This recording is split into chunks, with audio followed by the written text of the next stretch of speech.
ഹരി ഓം. എല്ലാവർക്കും എൻ്റെ വിനീത നമസ്കാരം. ഭഗവത്ഗീതയിലൂടെ ജീവിത വിജയം. ഭഗവത്ഗീതയിലൂടെ ജീവിത വിജയം എന്നത് നമ്മുടെ ആന്തരിക ശക്തികളായ മനസ്സും ബുദ്ധിയും തമ്മിലുള്ള ഒരു കോർഡിനേഷനാണ്. ഇപ്പോൾ നമ്മുടെ മനസ്സും ബുദ്ധിയും കോർഡിനേറ്റഡ് അല്ല. അതായത് മനസ്സിൻ്റെ മുകളിൽ നമുക്ക് മുഴുവൻ കൺട്രോളില്ല. മനസ്സ് ചിലപ്പോഴൊക്കെ കൈവിട്ടു പോകുന്നു. എന്താണ് ഈ മനസ്സെന്ന് പറയുന്നത്? നാം ഉണ്ടാക്കിയ ശീലങ്ങൾ, സ്വഭാവങ്ങൾ, നമ്മുടെ സംസ്കാരങ്ങൾ, നമ്മുടെ ഇഷ്ടാനിഷ്ടങ്ങൾ, നമ്മളുടെ വികാരങ്ങൾ, ഇങ്ങനെ വിവിധ തരത്തിലുള്ള ചിന്തകളാൽ നിറഞ്ഞിരിക്കുന്ന ഒരു മനസ്സ്. അത് ശാന്തമായിട്ടിരിക്കുമ്പോൾ നമുക്ക് തോന്നും നമ്മുടെ നിയന്ത്രണത്തിലാണെന്ന്. പക്ഷേ സാഹചര്യങ്ങളിലൂടെ കടന്നു പോകുമ്പോൾ നമുക്ക് ആത്മനിയന്ത്രണം നഷ്ടപ്പെടുന്നു. ചിലപ്പോൾ വികാരങ്ങൾ നമ്മളെ അങ്ങോട്ട് പ്രക്ഷുബ്ധമാക്കുന്നു. നമുക്ക് പലതും വളരെ പക്വതയോടുകൂടി കാണാനോ നേരിടാനോ മറുപടി കൊടുക്കാനോ പറ്റാത്ത വിധത്തിൽ നമ്മളെ തന്നെ നാം പലപ്പോഴും അതിലൂടെ തളർത്തുന്നു, കുറ്റബോധമുണ്ടാക്കുന്നു, വിഷമവും വിഷാദവും ഉണ്ടാക്കുന്നു. നമ്മൾ തന്നെ നമ്മളോട് പറയണം, എന്തിനാണ് ഞാൻ അങ്ങനെ പെരുമാറിയത്? നിങ്ങൾ കേരളത്തിലെ വനിതാ കമ്മീഷൻ്റെ ഒരവസ്ഥ കണ്ടില്ലേ? പ്രക്ഷുബ്ധമായ മനസ്സോടുകൂടിയിട്ട് ഒരു പെൺകുട്ടിയോട് വളരെ അപമാനിക്കുന്ന രീതിയിൽ പെരുമാറിയപ്പോൾ ജോലി നഷ്ടപ്പെട്ടു. ഞാൻ ആ സാഹചര്യത്തിൽ എന്തിനാ അങ്ങനെ പെരുമാറിയത്? പെരുമാറിക്കഴിഞ്ഞു, ഇനി ചിന്തിച്ചിട്ടെന്താ കാര്യം? സാഹചര്യത്തിൻ്റെ സമ്മർദ്ദം തനിക്കെങ്ങനെ സമ്മർദ്ദമാവും? അപ്പോൾ തൻ്റെ മനസ്സ് സാഹചര്യത്തിൻ്റെ സമ്മർദ്ദം കൊണ്ട് അസ്വസ്ഥമാകുമ്പോൾ ബുദ്ധി കൊണ്ട് അതിനെ നിയന്ത്രിക്കണം. നിങ്ങൾ കണ്ടില്ലേ, രാവിലെ നടക്കാൻ പോകുന്ന ആളുകൾ, ചിലപ്പം വീട്ടിൽ പട്ടിയെ വളർത്തുന്നവരാണെങ്കിൽ പട്ടിയും കൊണ്ട് നടക്കാൻ പോകും. ആ പട്ടി, വീട്ടിൽ വളർത്തിയ പട്ടി, മറ്റു പട്ടികൾ, ഇപ്പോൾ സ്ട്രീറ്റ് ഡോഗ്സ് ഉണ്ടാവും, അല്ലെങ്കിൽ വേറെ വല്ലവരും പട്ടികളെ കൊണ്ടുവരുന്നുണ്ടാവും. ഇത് നടന്നു പോകുമ്പോൾ മറ്റു പട്ടികൾ കുരയ്ക്കുകയോ ബഹളം വയ്ക്കുകയോ ചെയ്താൽ ഇത് തിരിച്ചു കുരയ്ക്കും. ഇതതിൻ്റെ ഒരു ഇൻസ്റ്റിങ്ക്റ്റായിട്ടുള്ള അതിൻ്റെ സ്വഭാവം കാണിക്കും.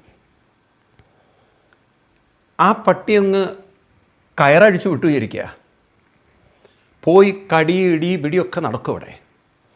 അപ്പോൾ ആ കൊണ്ടു നടക്കുന്ന ആൾ, ഗൃഹനാഥൻ, ആ പട്ടിയെ തൻ്റെ കൺട്രോളിൽ വെക്കുന്നുണ്ട്. പട്ടി ആവേശം കാണിച്ചാൽ പോലും അവിടെ ഒരു ലഹള നടക്കാത്ത വിധത്തിൽ ആ പട്ടിയെ അയാൾ മുന്നോട്ട് കൊണ്ടുപോകും. നിങ്ങൾ കാണുന്ന കാഴ്ചയാണല്ലോ. ഇത് തന്നെയാണ് നമ്മുടെ മനസ്സിലും സംഭവിക്കുന്നത്, നാം അറിയുന്നില്ല. മറ്റുള്ളവർ പ്രകോപനങ്ങൾ ഉണ്ടാക്കുമ്പോൾ നമ്മുടെ മനസ്സ് തിരിച്ചും പ്രകോപനപരമായി പെരുമാറും. ആ സമയത്ത് ബുദ്ധി എന്ന ഗൃഹനാഥനെ കൊണ്ട് മനസ്സിനെ നിയന്ത്രിക്കാൻ നമുക്ക് കഴിവില്ലാതെ പോയാൽ, നാം പരാജിതരായാൽ, ദുർബലരായാൽ, തളർന്നു പോയാൽ, അർജുനൻ യുദ്ധക്കളത്തിൽ തളർന്നിരുന്നതേ ഉള്ളൂ. നമ്മുടെ കാര്യം ഒരുപക്ഷെ അവിടം കൊണ്ടാവില്ല എത്തുന്നത്. ഇന്ന് ഒരുപാട് പെൺകുട്ടികൾ കയറെടുക്കേണ്ടി വന്നത് എന്തുകൊണ്ടാണ്? എവിടെയോ പരാജയപ്പെട്ടു, എവിടെയോ തളർന്നു പോയി, എവിടെയോ കൈവിട്ടുപോയി ജീവിതമെന്ന വളരെ ആഴത്തിലുള്ള കുറ്റബോധം. അവർക്ക് പലതിനെയും നേരിടാൻ കഴിവില്ല എന്നുള്ള അവരുടെ ആ ദൗർബല്യത്തിൻ്റെ, തീവ്രമായ ദൗർബല്യത്തിലുള്ള അവരുടെ വിഷമം, കുറ്റബോധം.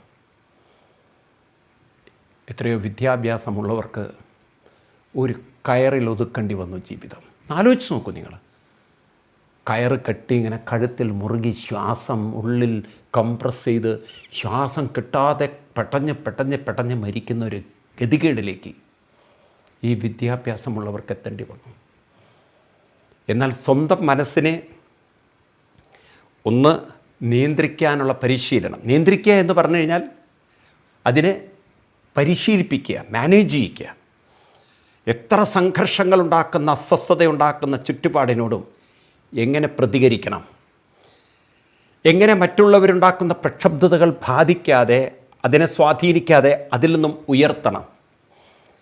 ഈ തരത്തിലുള്ള ട്രെയിനിങ് നമ്മുടെ മനസ്സിന് കിട്ടിയിരുന്നെങ്കിൽ ഈ ലോകത്തെ മറ്റുള്ളവരുടെ പെരുമാറ്റത്തെ നമുക്ക് എളുപ്പത്തിൽ കൈകാര്യം ചെയ്യാൻ സാധിക്കുമായിരുന്നു. അപ്പം അതാണ് ഭഗവത്ഗീതയുടെ ജീവിത വിജയ രഹസ്യം. നമുക്ക് ആ തരത്തിലുള്ള ട്രെയിനിങ് ആണ് തരുന്നത്. നാം ജീവിക്കുന്ന ചുറ്റുപാടിൽ ഈവൻ നമ്മുടെ ശരീരം തന്നെ തരുന്ന പ്രശ്നങ്ങൾ, ആരോഗ്യ പ്രശ്നങ്ങൾ, മറ്റുള്ളവരുടെ പെരുമാറ്റ പ്രശ്നങ്ങൾ, സാമ്പത്തിക ബുദ്ധിമുട്ട്, കുടുംബത്തിൽ നിന്നുണ്ടാകുന്ന ബുദ്ധിമുട്ട്, ഇങ്ങനെ പല വിധത്തിലുള്ള പ്രതിസന്ധികൾ, അതിനെ നേരിടാൻ മനസ്സിനെ തയ്യാറെടുപ്പിക്കുക. കയറഴിച്ചു വിട്ടുപോയാൽ അത് പ്രകോപനകരമായി പെരുമാറും. നാം ആയിരിക്കും തളരുന്നത്, നാം ആയിരിക്കും വിഷാദത്തിലേക്കും വേദനയിലേക്കും കൂപ്പുകുത്തി വീഴുന്നത്. പിന്നെ ആ കുറ്റബോധത്തിൽ നിന്ന് പുറത്തു കിടക്കാൻ പ്രയാസമായിരിക്കും. നിങ്ങളെന്തെല്ലാം പരിശ്രമിച്ചാലും നിങ്ങൾക്ക് കുറ്റബോധം വേട്ടയാടും. ഒന്നുകിൽ നിങ്ങൾ ദുർബലരാണെന്നുള്ള വിഷമം, അല്ലെങ്കിൽ നിങ്ങൾ അമിതമായി പറഞ്ഞു എന്നുള്ള, തെറ്റായി പറഞ്ഞു എന്നുള്ള കുറ്റബോധം. അപ്പം അതുകൊണ്ട് എങ്ങനെ നമുക്ക് ഈ മനസ്സിനെ ഡീൽ ചെയ്യാം? അതിന് എളുപ്പമാർഗമാണ് കൃഷ്ണൻ ഗീതയിൽ പറഞ്ഞിരുന്നത്. നമ്മൾ കഴിഞ്ഞ ക്ലാസ്സിൽ 30ാമത്തെ ശ്ലോകമാണ് കണ്ടത്. 3ാമത്തേതിൽ ആ ശ്ലോകം ഒന്നുകൂടി വായിക്കാം. മയി സർവാണി കർമാണി സന്യസ്യദ്യാത്മചേതസാ നിരാശീ നിർമ്മമോ ഭൂത്വാ യുദ്ധസ്യ വിഗതജ്വര. ഈ ശ്ലോകം കഴിഞ്ഞ ക്ലാസ്സിൽ നമ്മൾ കണ്ടു തുടങ്ങി. ഞാൻ മുൻവിധിയായിട്ട് ഒന്നുകൂടി പറയുകയാണ്, മുൻകൂറായിട്ട് പറയുകയാണ്. നമ്മൾ ഇത്തരം ശ്ലോകങ്ങൾ വായിക്കുമ്പോൾ അർത്ഥം മനസ്സിലായി എന്ന് കരുതി മുന്നോട്ട് പോകരുത്. അതിൻ്റെ അർത്ഥതലത്തിലേക്ക് ശരിക്കും ഇറങ്ങിച്ചെന്ന് യഥാർത്ഥ അർത്ഥത്തെ ഗ്രഹിച്ചുകൊണ്ട് വേണം അടുത്ത ശ്ലോകത്തിലേക്ക് പോകാൻ. ഇപ്പം ഇവിടെ മയി സർവാണി കർമാണി സന്യസ്യ, എന്നിലെല്ലാ കർമ്മങ്ങളും സന്യസിക്കൂ എന്ന് പറഞ്ഞു കഴിഞ്ഞാൽ മനസ്സിലായി, എല്ലാം ഭഗവാനിൽ സമർപ്പിക്കുക. എന്ത് മനസ്സിലായി? എന്താ ഇതിൻ്റെ അർത്ഥം? ഭഗവാനിൽ സമർപ്പിക്കുക തന്നെ. ഏത് ഭഗവാനിൽ? അപ്പം എന്തെങ്കിലും നമ്മളിപ്പോൾ കൃഷ്ണനോ രാമനോ ഒക്കെ ഇല്ലേ, അങ്ങനെ കൃഷ്ണനും രാമനാണോ ദൈവം? അതാണോ? അങ്ങനെ നമ്മൾ കർമ്മങ്ങളൊക്കെ അങ്ങോട്ട് സമർപ്പിക്കാതെ അമ്പലത്തിൽ പോയിട്ട് അങ്ങോട്ട് പ്രദക്ഷിണം വെച്ച് അങ്ങോട്ട് നമസ്കരിച്ച സമർപ്പിക്കലാവുമോ?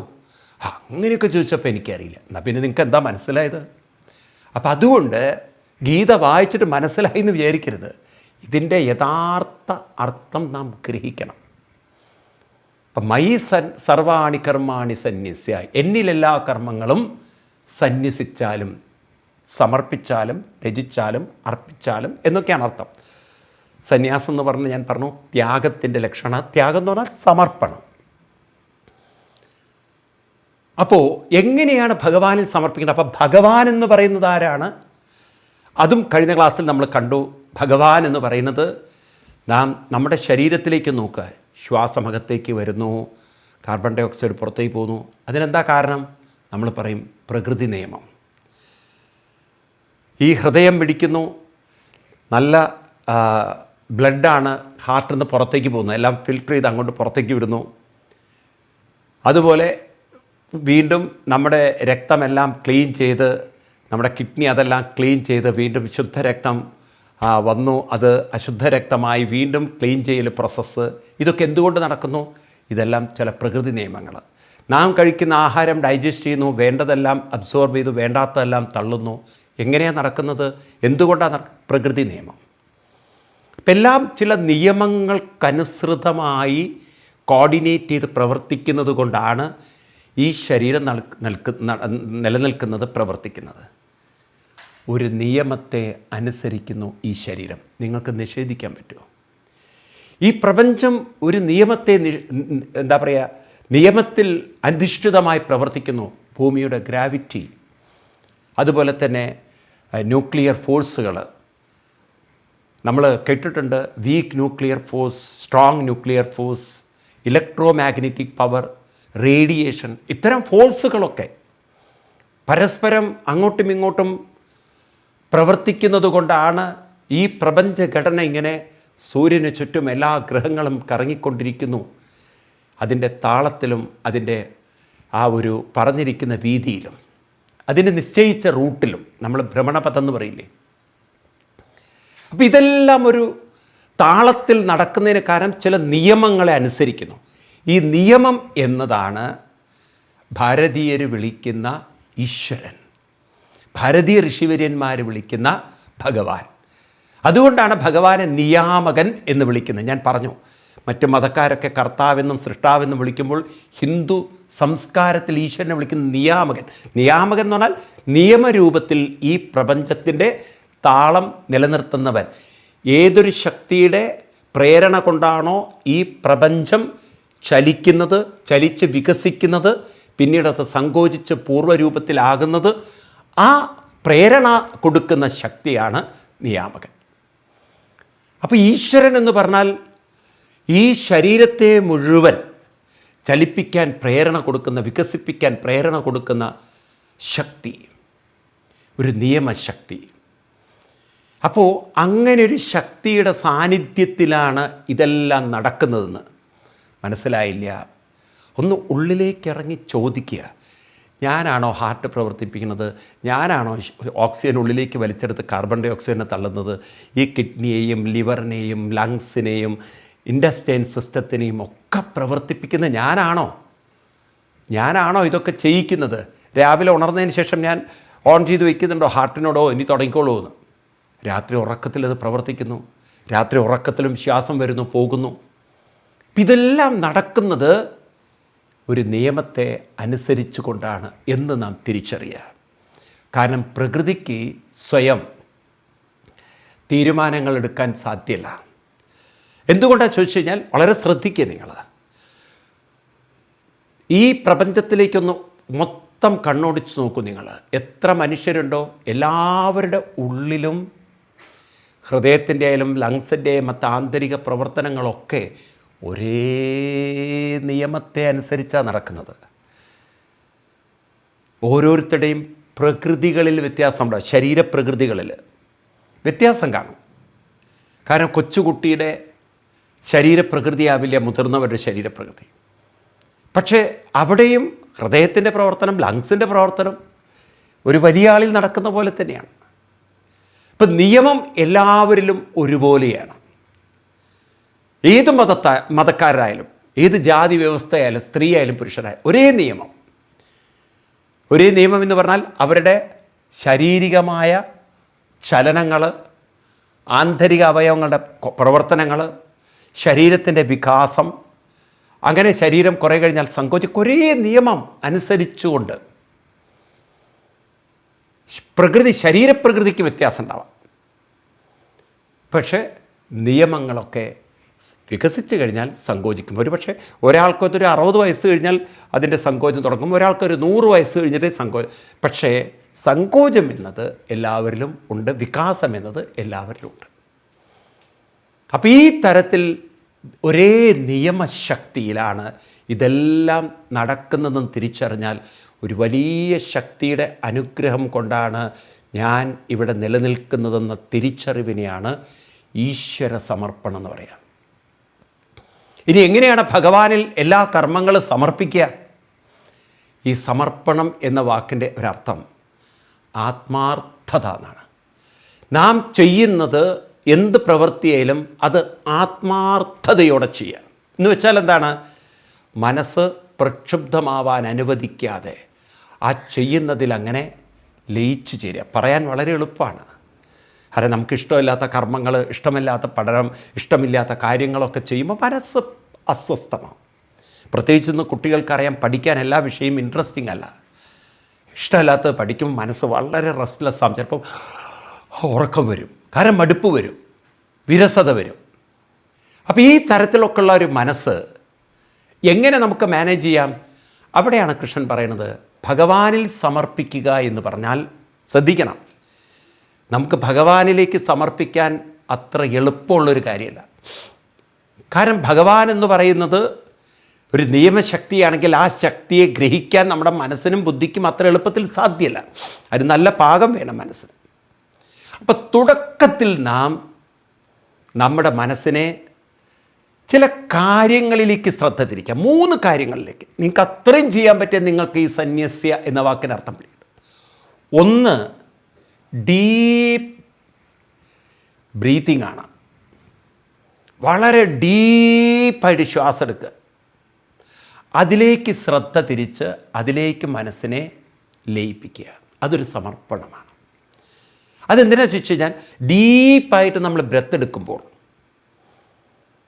നമ്മുടെ മനസ്സ് ഡീപ്പ് സ്ലീപ്പ് എന്ന പോലെ റിലാക്സ്ഡ് ആയിട്ടുണ്ടാവും. ഒരു റിലാക്സ്ഡ് മൈൻഡിൽ പല കാര്യങ്ങളും ഗ്രഹിക്കാനുള്ള കഴിവ് കൂടുതലാവും. റെസ്റ്റ്ലെസ് മൈൻഡിന് ഒന്നും ഗ്രഹിക്കാനുള്ള കഴിവുണ്ടാവില്ല. അപ്പം അതുകൊണ്ടാണ് എന്ത് ചെയ്യുമ്പോഴും മനസ്സ് വളരെ സ്റ്റഡി ആയിട്ടിരിക്കണം, ശാന്തമായിട്ടിരിക്കണം. ശാന്തം ഉപാസിത. നിങ്ങൾ പൂജാമുറിയിൽ കയറി അങ്ങനെ അസ്വസ്ഥമായിട്ടിരുന്ന് ജപിച്ചിട്ട് കാര്യമില്ല. പ്രാണായാമം ചെയ്ത് മനസ്സിനെ ശാന്തമാക്കി ചൊല്ലുമ്പോൾ, മനസ്സതിൽ അലിയുമ്പോൾ, ഈ പരിശീലനം മതി നാളെ ഏത് ജോലി ചെയ്യുമ്പോഴും നമ്മുടെ ആത്മാർത്ഥത അതിലേക്ക് വരാൻ. അപ്പം അതുകൊണ്ട് കുട്ടികളെ പരിശീലിപ്പിക്കണം ഇത്. കാരണം കുട്ടികൾക്ക് എല്ലാ വിഷയവും ഇഷ്ടപ്പെടില്ല. ചിലതൊക്കെ പരമ ബോറിങ്ങാണ്. ക്ലാസ് എടുക്കുന്നത് അതിലേറെ ബോറിംഗ് ആയിരിക്കും. അപ്പം അതുകൊണ്ട് എന്ത് വേണം, ഈ ഡീപ്പ് ബ്രീതിങ് എക്സസൈസ് പരിശീലിച്ചു കഴിഞ്ഞാൽ ഇഷ്ടമല്ലെങ്കിലും വളരെ ശാന്ത മനസ്സോടുകൂടി കേൾക്കാൻ പഠിച്ചാൽ തന്നെ ക്രമേണ കാര്യങ്ങൾ ഗ്രഹിക്കാനുള്ള കഴിവുണ്ടാകും. പ്രത്യേകിച്ച് കൗൺസിലിംഗ് ജോലികളൊക്കെ ചെയ്യുന്നവർ, ഈവൻ ഭാര്യാഭർത്തൃ ബന്ധത്തിലൊക്കെ പലപ്പോഴും ഇഷ്ടപ്പെടാത്ത വാക്കുകളും മറ്റ് കാര്യങ്ങളൊക്കെ അങ്ങോട്ടും ഇങ്ങോട്ടും പറയും. കാരണം ലൗകിക ജീവിതത്തിൽ പ്രതീക്ഷകളും പ്രത്യാശകളും ഒക്കെ ഉണ്ടാവും. പക്ഷെ അതൊക്കെ എല്ലാവർക്കും ഒരുപോലെ നിറവേറ്റാൻ പറ്റിയെന്ന് വരില്ല. അപ്പോൾ പരിഭവങ്ങളും പ്രയാസങ്ങളൊക്കെ കാണിക്കും. അപ്പോൾ കുറ്റപ്പെടുത്തലുകൾ വരും. ഈ സമയത്തൊക്കെ മറ്റൊരാളുടെ പ്രക്ഷുബ്ധത കാണുമ്പോൾ മനസ്സിനെ ശാന്തമാക്കുക. ശാന്തമാക്കുമ്പോൾ നമുക്ക് മനസ്സിലാവും മറ്റൊരാൾ എന്തോ ചില തെറ്റിദ്ധാരണകളുടെ പുറത്താണ് നമ്മുടെ നേരെ മേക്കെട്ട് കയറുന്നത്. ശാന്ത മനസ്സോടുകൂടിയിട്ട് നിങ്ങൾ ശാന്തത കാണിക്കുമ്പോൾ അവരുടെ ഊർജം അവരിലേക്ക് തിരിച്ചു പോകും. കാരണം ഒരു സ്ട്രോങ് പോസിറ്റീവ് ആയിരിക്കുന്ന മനസ്സിലേക്ക് ഒരു നെഗറ്റീവ് മൈൻഡിന് പ്രവേശിക്കാൻ പറ്റില്ല. ഒരു നല്ല കരിങ്കല്ല് കൊണ്ട് കെട്ടിയ മതിലിൻ്റെ മുകളിൽ ഒരു വാഹനം വന്നിടിച്ചാൽ ആ വാഹനം തകർന്നു പോകുന്നല്ലാതെ, കാരണം അത്ര ശക്തിയുള്ള മതിലാണെങ്കിൽ. ഇതുപോലെയാണ് നല്ല ശക്തിയുള്ളൊരു പോസിറ്റീവ് മൈൻഡ്, ശാന്തമായൊരു മനസ്സിൽ ഒരു നെഗറ്റീവ് മൈൻഡിന് വന്ന് കയറാൻ പറ്റില്ല. നേരെ മറിച്ച് നിങ്ങളുടെ മനസ്സും നെഗറ്റീവാണെങ്കിൽ നെഗറ്റീവും വളരെ ആകർഷിക്കും. എന്നാൽ ഒരു പോസിറ്റീവിലേക്ക് നെഗറ്റീവ് വരും തോറും അത് അകന്നു പോകും. നിങ്ങളൊരു ആറ്റത്തിലേക്ക് നോക്കൂ, അപ്പം നിങ്ങൾക്കത് കാണാം. ആറ്റത്തിൻ്റെ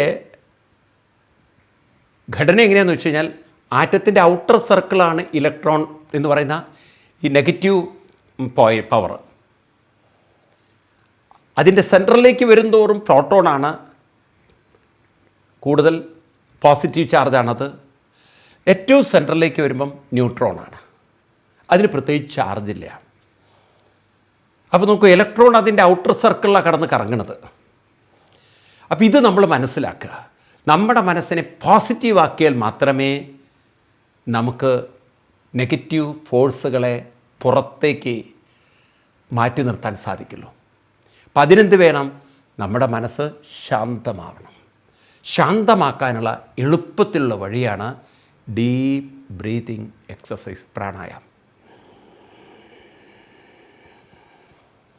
എണ്ണി ശ്വാസം എടുക്കുക, 1 2 കൗണ്ട് ചെയ്യുക. അങ്ങനെ ഒരു 30 40 60 വരെ, 1 മിനിറ്റ് വരെ കൗണ്ട് ചെയ്ത് ശ്വാസം എടുത്ത് പരിശീലിച്ച് നോക്കൂ. അപ്പോൾ അറിയാം നമ്മുടെ കപ്പാസിറ്റി എത്ര ഉണ്ടെന്ന്. അതേപോലെ ഒരു 60 എണ്ണം കൗണ്ട് ചെയ്തിട്ട് സെക്കൻഡ്സ് ശ്വാസം പുറത്തേക്ക് വിട്ട് നോക്കുക. ഇതെല്ലാം ഒന്ന് കുട്ടികളെ പരിശീലിപ്പിക്കൂ. അപ്പം നമ്മുടെ മനസ്സ് നമ്മുടെ നിയന്ത്രണത്തിലാക്കിയെടുക്കാൻ സാധിക്കുമെന്ന് നമുക്ക് അനുഭവത്തിലൂടെ തെളിയിക്കാൻ പറ്റും. ഒരു ശാന്ത മനസ്സ് ഒരിക്കലും തളരുകയില്ല. അശാന്തസ്യ കുതസുഖം 2-ാം അധ്യായത്തിൽ നമ്മൾ കണ്ടു. അശാന്തന്മാർക്ക് എവിടെയാണ് സുഖമുള്ളത്? കാരണം ഈ സുഖം എന്നത് ശാന്തതയിലുള്ളതാണ്. നിങ്ങൾ സുഖമായി ഉറങ്ങി എന്ന് പറയണമെങ്കിൽ മനസ്സ് ശാന്തമായിട്ട് കിടന്നുറങ്ങണം, ശാന്തതയിലേക്ക് പോകണം. സ്വപ്നത്തിൽ മുഴുകി നിൽക്കുന്ന നിങ്ങൾക്ക് എങ്ങനെ സുഖമായി ഉറക്കണ്ടാവുന്നത്? അപ്പം അതുകൊണ്ട് ഈ ശാന്തത കിട്ടാൻ ഒന്നാമത്തെ വഴി പ്രാണായാമമാണ്. രണ്ടാമത്തെ മാർഗം പ്രണവോപാസന. അതും പരിശീലിക്കണം. പ്രണവം എന്ന് പറഞ്ഞാൽ മനസ്സിനെ ഒരു ശബ്ദത്തിൽ ഏകാഗ്രമാക്കുക. അത് രണ്ട് രീതിയിൽ ചെയ്യാം. ശബ്ദം കൊണ്ടും ചെയ്യാം, നിശബ്ദമായും, അതായത് മൂളിക്കൊണ്ട് ഹമ്മിങ് ചെയ്യാം. അതിന് ഭ്രാമരി എന്നൊക്കെ പറയും. അപ്പം നമ്മളിങ്ങനെ ഓ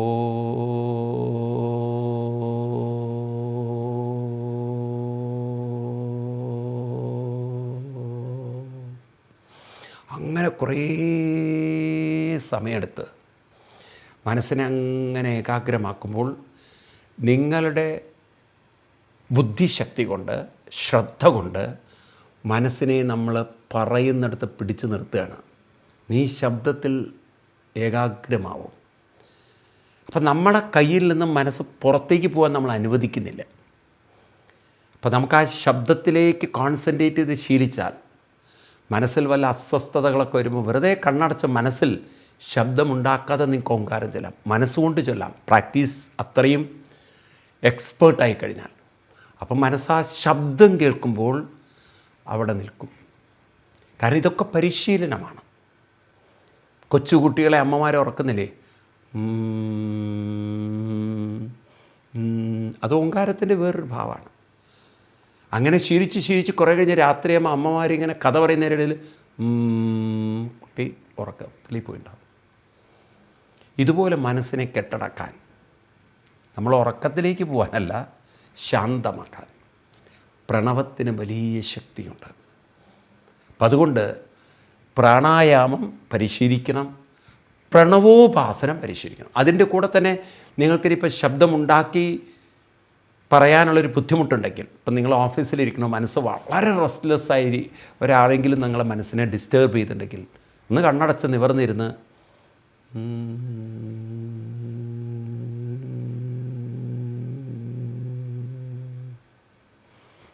അങ്ങനെ മൂളിക്കൊണ്ട്. എന്തിനാ ഈ മൂളുന്നത് ചോദിച്ചു കഴിഞ്ഞാൽ, ഈ മൂളുന്ന സമയത്ത് മനസ്സിലുണ്ടാകുന്ന പ്രകമ്പനം, അതിലുള്ള നേരത്തെയുള്ള റെസ്റ്റ്ലെസ്നെസ്സിൻ്റെ ഒരു വൈബ്രേഷൻ ഉണ്ട്. ഈ മൂളൽ അതിനെ കെട്ടടക്കും. അപ്പോൾ അത് ശാന്തമാവും. അപ്പം നിങ്ങൾ ആ പ്രോബ്ലത്തിൽ നിന്ന് തൽക്കാലം പുറത്ത് കിടന്നു, മൈൻഡൊന്ന് റീഫ്രഷ്ഡായി. നമുക്ക് ഇത് പരിശീലിക്കാം. അപ്പം മനസ്സ് റീഫ്രഷായി കഴിഞ്ഞാൽ നിങ്ങളുടെ മനസ്സിന് വ്യക്തത വരും. എന്താണ് ഞാൻ ചെയ്യേണ്ടത്, എന്താണ് എൻ്റെ കർത്തവ്യം എന്നതിനെക്കുറിച്ച് വളരെ കൃതകൃത്യതയും, എന്താണ് ചെയ്യേണ്ടതെന്നതിനെക്കുറിച്ച് വളരെ കൃത്യമായ അറിവും. രണ്ടാമത്, ഈ ഒരു കാര്യം ഞാൻ ചെയ്തിട്ടില്ല എങ്കിൽ ഉണ്ടാകാൻ പോകുന്ന ദുരിതങ്ങളും ബുദ്ധിമുട്ടുകളും, ഇതുകൊണ്ട് മറ്റുള്ളവർക്കുണ്ടാകുന്ന പ്രയോജനവും, ഇതൊക്കെ നമ്മുടെ മനസ്സിൽ തെളിഞ്ഞു വരും.